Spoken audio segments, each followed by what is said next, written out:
Before I get into this video, I need to say thank you for the amount of support I have been receiving. There's no way I can put into words on how grateful I am, nor can I thank you guys enough for how much support you have given me. But I'm gonna try. But first, a special thank you to CM Games for making this possible. I've been given 2 keys of Into the Radius to give away to my viewers, one for the MetaQuest 2 and one for Steam.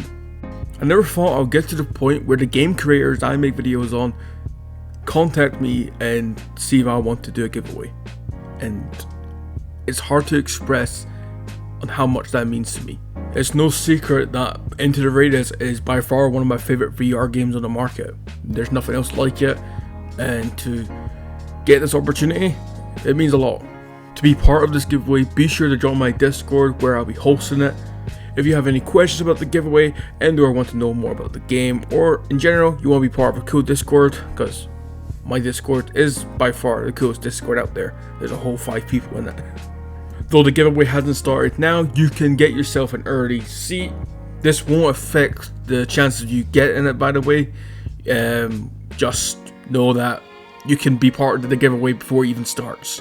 Now it's time to get into the video. If you couldn't tell by the title of the video, we're going back in time to see what 1.0 of Into the Radius was like. I did talk about 1.0 a while back, but I thought I should make a separate video talking about 1.0 by itself.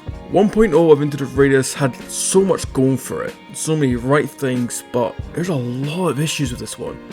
If you couldn't tell already, there's only one map on 1.0 of Into the Radius, and it's every map that 2.0 has put into one. There's one thing I cannot get used to, and that's not going through the mess to get to Coco Zyra or even the village.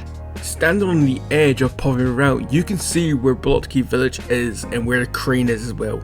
For those who don't know, Into the Radius was initially going to be a full open world where no loading screens in between going places, it's just one big map.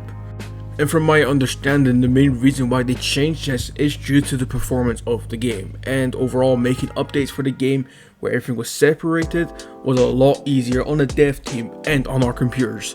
And if you couldn't tell by the somewhat laggy footage in the background, I'm happy for this change. I can actually play the game now. And as you could probably tell, the visuals have changed a lot since 1.0 as well. We have different anomalies, and overall the feeling of the game is completely different. It almost feels like a different game. And to top it off, we have different enemy types too. One of those enemies being called the Harvester.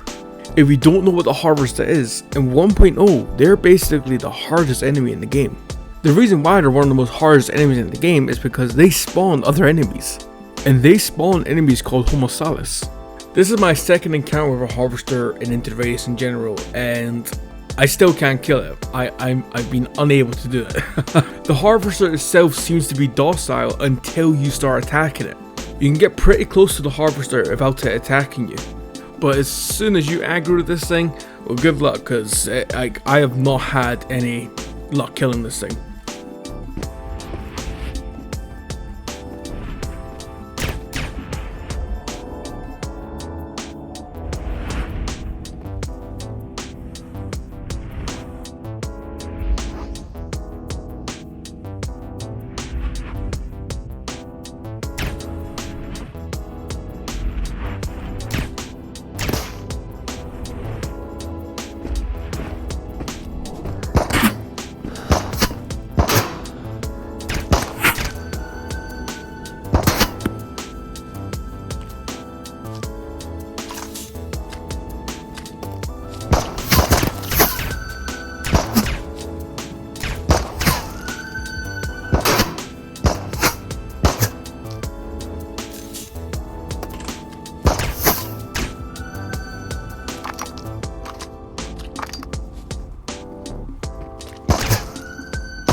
So yeah, anytime I play 1.0, I just tend to avoid those things altogether.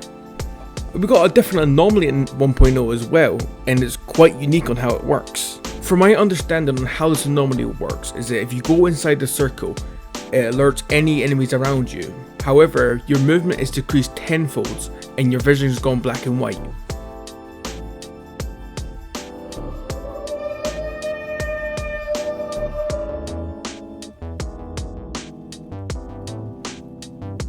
To give you an idea on how slow you go, I am actively trying to move out of the circle right now.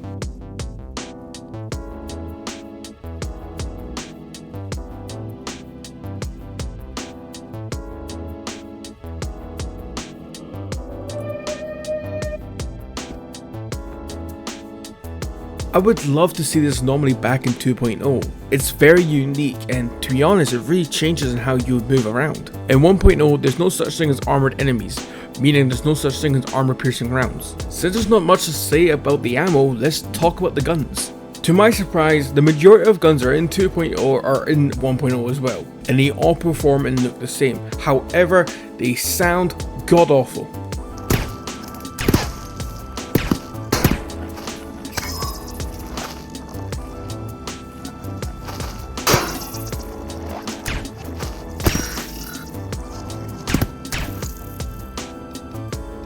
One of my favorite features that are in 1.0, and I'm so sad that it's not in it in 2.0, is that you're able to sleep out in the field. I mean, yeah, you can argue that, oh, 2.0 has safe houses, why would you want to sleep out in the field?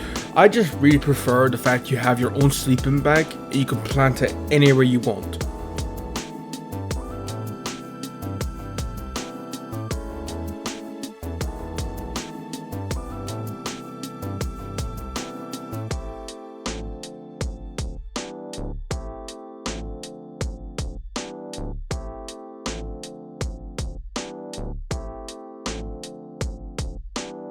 The one thing that 1.0 has going over 2.0 is that the game feels a lot more like a survival game than anything. I found myself pre-planning a lot more than I did in 2.0. However, that could genuinely just be the case that I know 2.0 a lot more than I do 1.0. It's honestly really refreshing coming back to 1.0 after playing so much of what we have today. Going back to this feels like a completely different game, and honestly, I really enjoy it. My only issue is that the game just does not run well. You can have a really good computer and you can still struggle on this game. Plus the loading times are ridiculous between going from Veno into the main world. The guns feel how they normally feel, however the only difference is just the sound, which I am not a fan of at all. The reason why I go back to 1.0 so much is because it's how I started playing the game. It was the very first version I played when I first got into the Radius, and it's just really nostalgic going back to it and seeing what's changed. However, there's only so much I can play before getting motion sickness from the low frame rate. And I wish I had more to show you guys, but that's just the issue that I have. Playing this version is just really hard for me sometimes. If you still want access to 1.0, you can easily do that by going to Steam. To do this, you want to right click on Until Radius, click on Properties, click on Betas, and select from the drop down menu.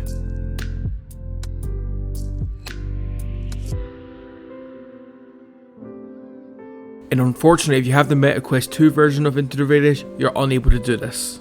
And with that all said, I think I'm going to end the video off here. Thank you again for watching. I am very sorry that I didn't upload anything for quite some time. With the holidays over, you should expect more uploads from me. Thank you again for watching. I'll see you all in the next one.